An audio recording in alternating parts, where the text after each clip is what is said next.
जय हिंद दोस्तों।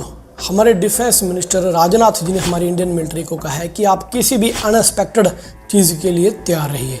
अब वो अनएक्सपेक्टेड चीज़ क्या है मैं बताता हूँ आपको। दरअसल जो बांग्लादेश में डेवलपमेंट्स हो रही है ना, तो हमारे जो डिफेंस एक्सपर्ट हैं उनका मानना है कि अब हमें 2 फ्रंट नहीं 3 फ्रंट वॉर के लिए रेडी रहना होगा।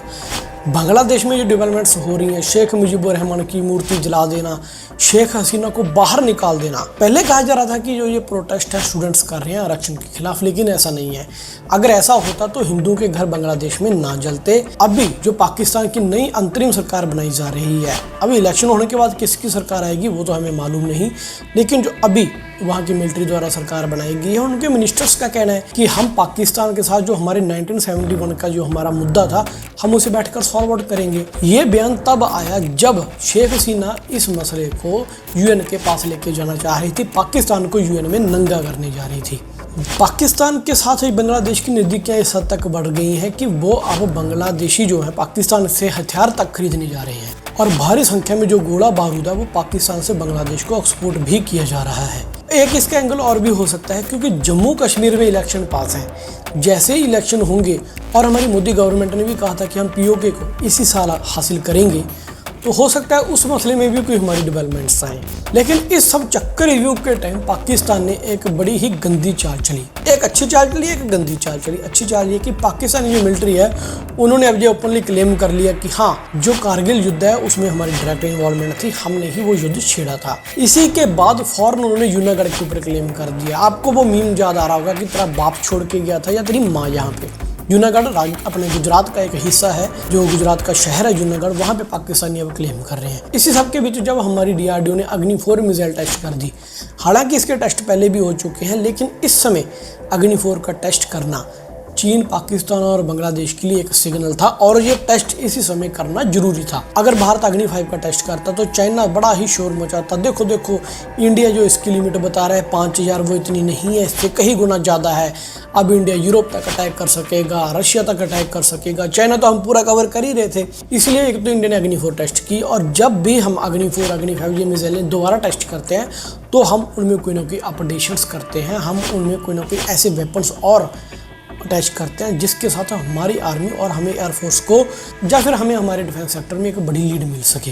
राजनाथ जी का बयान इस समय आना ये भी इम्पोर्टेंट है कि जम्मू कश्मीर में जो टेररिस्ट एक्टिविटीज़ हो रही थी, जैसे पीछे का खबर आई कि 600 उनके एसएसएफ के कमांडो, एसएसएफ जैसे हमारी पैरा फोर्सेज हैं वैसे पाकिस्तानी कमांडोज हैं, वो वहाँ पे जम्मू कश्मीर में एंटर हो गए हैं। तो मेरा तो ये मानना है कि ये 3 फ्रंट नहीं 3.5 फ्रंट वॉर होगी।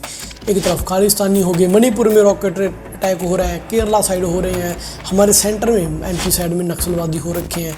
तो ये 3.5 फ्रंट वॉर है, और इन्हीं सबका फ़ायदा पाकिस्तान, चाइना जैसे देश हैं जो उठाना चाहेंगे ही चाहेंगे और उठा भी रहे हैं। और लेकिन हम क्या 3.5 फ्रंट वॉर के लिए तैयार हैं? बिल्कुल, हमारी सरकार अब उसी तरफ बढ़ रही है। T-72 टैंक्स जो हमारे हैं उनको हम पूरा रिप्लेस कर रहे हैं। कोशिश ये हो रही है कि अमेरिकन टैंक अब इसकी जगह लेंगे। जो ये पैसा फेंका गया है 19 अरब डॉलर की जो ये डील है, हर कंट्री अब ये चाह रही है कि इस डील को ले। तो प्राइवेट सेक्टर जब इसमें इन्वॉल्व हो गया तो ये डील और फास्ट प्रोसेस होगी।